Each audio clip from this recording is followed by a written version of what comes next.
सदर का खिताब हो और सदर के खिताब के ऊपर पूरी कौम की नज़रें होती हैं। आम तौर पर तवक्को यही होती है कि वो हुकूमत की कारकर्दगी और पाकिस्तान को जो दरपेश चैलेंजेस हैं उसको हाईलाइट करेंगे और आइंदा का लाहे अमल जो है उसके ऊपर भी रोशनी डालेंगे। लेकिन पाकिस्तान में सदर का खिताब हो और अपोजिशन एहतजाज ना करे, ये भी ऐसा कभी नहीं हुआ। लेकिन आज कुछ ऐसा हुआ कि अनयूजुअल हुआ। अनयूजुअल ये हुआ है कि सदर साहब खिताब कर रहे थे और आर्मी चीफ़ वहाँ मौजूद नहीं थे। ये काफ़ी एक कहना चाहिए अनप्रेसिडेंटेड डेवलपमेंट है कि आर्मी चीफ वहाँ ना हो या chairman joint chiefs of staff committee वो वहाँ मौजूद ना हो। आमतौर पर सदर के खिताब के मौके के ऊपर ये दोनों ऑफिसर्स वहाँ बैठे होते हैं। आर्मी की जो टॉप टियर है वो वहाँ बैठी होती है खिताब के दौरान।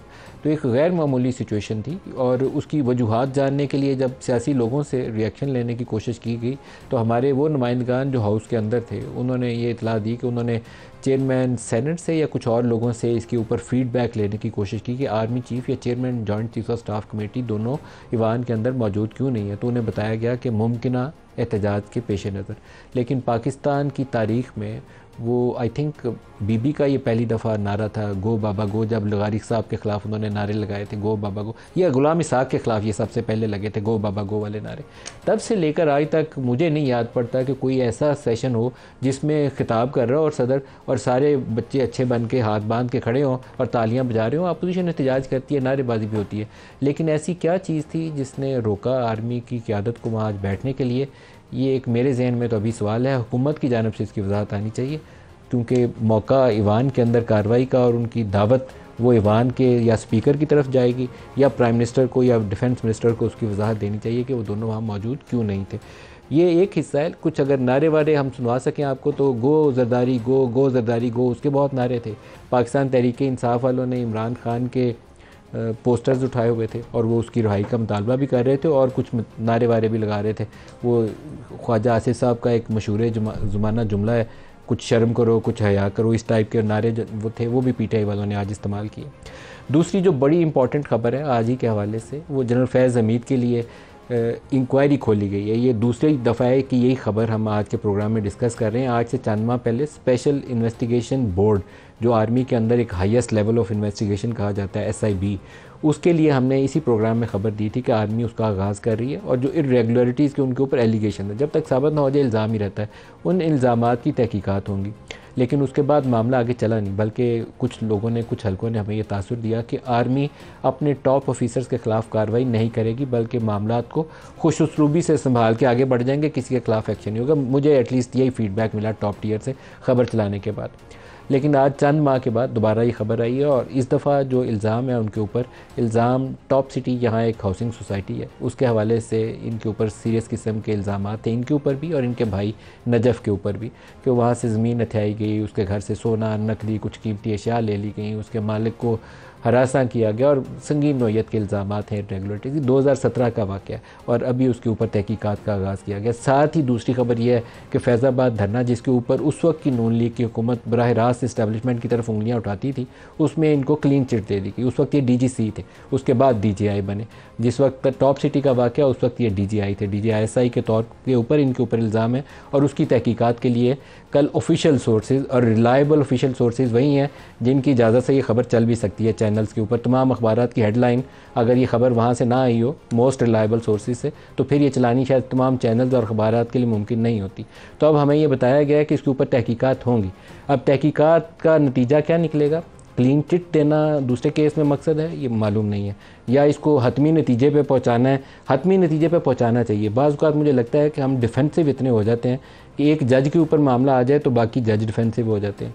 एक जनरल के ऊपर किसी इरेगुलरिटी का मामला आया तो पूरी फ़ौज डिफेंसिव हो जाती है। नहीं होना चाहिए।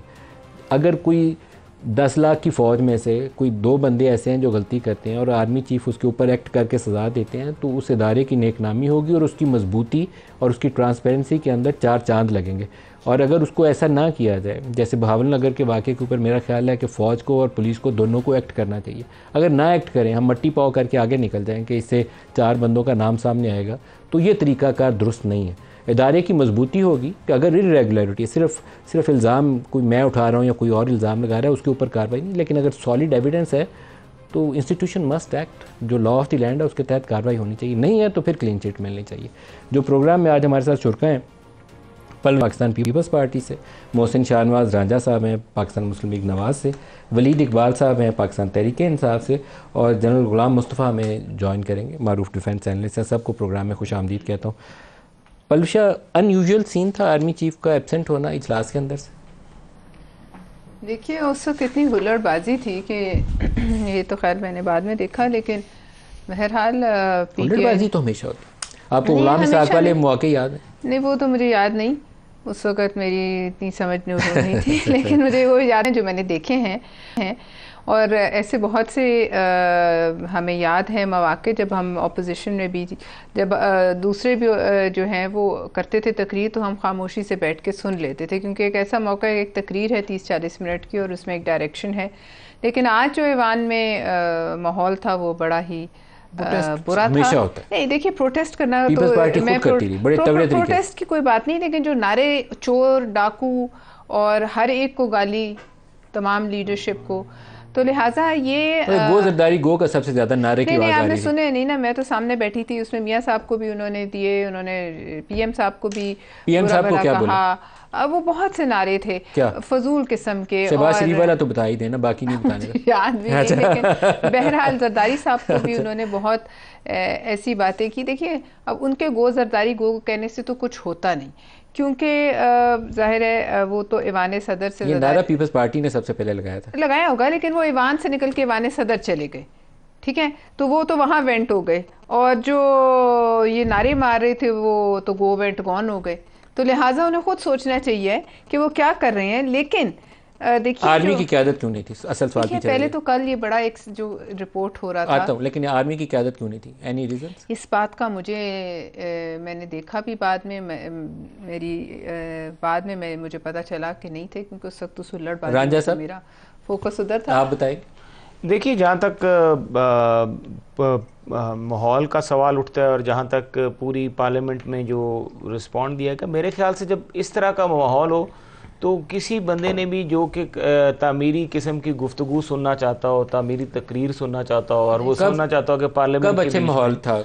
नहीं, लेकिन जो आपको ये पता है कि जो इस वक्त नेशनल असम्बली में लोग आए हैं, वो लोगों को अगर आप देखें कि उनका माजी का कुछ सियासी बैकग्राउंड है, वो तो वो ऐसा नहीं, मैं आपको बता रहा हूँ, ऐसे 8-9 साल जब मुशर्रफ देखें, एक होता है, मैं आपको नदीम वर्दी के अंदर आया करते थे, नहीं, मैं वो नहीं बात कर रहा, मैं ये बात कर रहा हूँ कि इस वक्त की तो नेशनल असेंबली का जो माहौल है और जो लोग काफी पार्लियामेंट में आए, जनरल मुशर्रफ कितने साल यूनिफॉर्म के अंदर वो कैप पहने हुए भी वो असेंबली में सदर भी थे, कितने साल आते रहे? देखें, दिन ब दिन ये चीज डिटोरिएट हुई ना, ये चीज खराब ही होती जा रही है, दिन ब दिन खराब ही होती जा रही है, इतनी ज्यादा खराब होती जा रही है कि हमारे जैसा भी बंदा, और मैं कहता हूँ व्हाट इज द पॉइंट कि नवाज शरीफ साहब बैठे हुए 3 टाइम प्राइम मिनिस्टर हैं, उनके बारे में कई बातें इस तरह की कर रहे थे जो बिल्कुल मैं समझता हूँ नामुनासिब है, होनी नहीं चाहिए। आपके ख्याल में आर्मी की क़यादत सिर्फ इसलिए नहीं आई कि वहाँ पे नामुनासिब नारे लगे? देखिए, वो जो बात होनी थी, अगर प्रेसिडेंट का स्टाफ किसी उसका एड्रेस जो है वो किसी ने सुन ही नहीं सकना था, आवाज ही नहीं आनी थी, और इतना शोरो गुल होना था और बदतमीजी होनी थी, तो किसी ने क्या सुनना था? फिर खिताब करना की क्या जरूरत थी? टीवी पे लाइव दिखा देते। देखिए, वो तो प्रेसिडेंट हाउस से स्पीच सुनाते, पूरी कौम सुन लेते। पहली तो बात ये, मैं आपकी बात से वैसे ज्यादा इत्तेफाक नहीं कर रहा। नदीम भाई, ये बात है ना कि कहीं कानून में लिखा नहीं है कि जो प्रेसिडेंशियल एड्रेस है उसके बीच में लाजमी चीफ ऑफ आर्मी स्टाफ का आना जरूरी है। एक रवायतें होती हैं ना, एक रवायत है, उस रवायत को ऊपर कोई ऐसा नहीं है कि लाजमी वलीद इकबाल साहब पूरा नहीं होगा। आपके नारों के वजह से ये ऐसे काम हुआ आज कि आर्मी चीफ वहां मौजूद नहीं थे, क्या हुआ आज?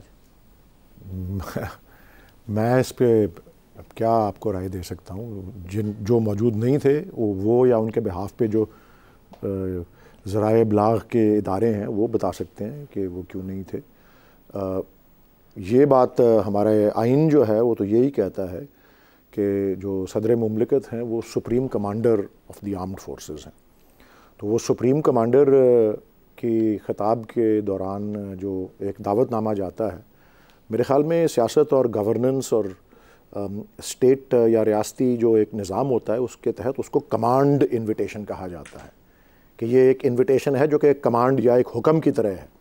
ये इस पर हाँ या ना नहीं हो सकती, इस पर हाँ ही हो सकती है। लेकिन इससे मेरे ख़्याल में तो अंदाज़ा यही होता है कि जिस तरह हमारा मौक़िफ़ है, मेरा भी और मेरी पार्टी का भी, कि आइन तो बस एक स्टैचूट बुक या एक किताब के ऊपर शाया हुए अल्फाज ही हैं। अमल दरामद जो है वो, अब मैं गिनवाना शुरू कर दूं तो बात लंबी हो जाएगी, सिर्फ पिछले 1-2 साल के अंदर ही, जिसकी वजह से लेकिन हम सर वो ये कुछ अनयूजुअल सीन नहीं है। काजी फायज ईसा साहब आज किसी में बार में उनकी देखिए क्लिप देखिए, काजी फायज ईसा साहब भी नहीं थे, चीफ जस्टिस भी नहीं थे, आर्मी चीफ भी नहीं थे, chairman joint chief of staff committee. मैं तो अर्ज कर रहा हूँ ना जी कि चलें अदलिया तो आज़ाद है, तो द चीफ जस्टिस जो है वो तो आंसरेबल नहीं है पार्लियामेंट को या commander in chief of the armed forces को, लेकिन जो आंसरेबल हैं, जो चेन ऑफ कमांड में जो आइनी तरतीब के हवाले से ताबे हैं, अगर वो कमांडर इन चीफ को नहीं सुनने आ रहे तो इससे अंदाज़ा हो जाता है ना कि हमारे मुल्क में आइन का और आइनी तकाज़ों का और आइनी जो स्ट्रक्चर है उसकी हैसियत क्या है। और हमें तो कोई ताज्जुब नहीं है इसके ऊपर।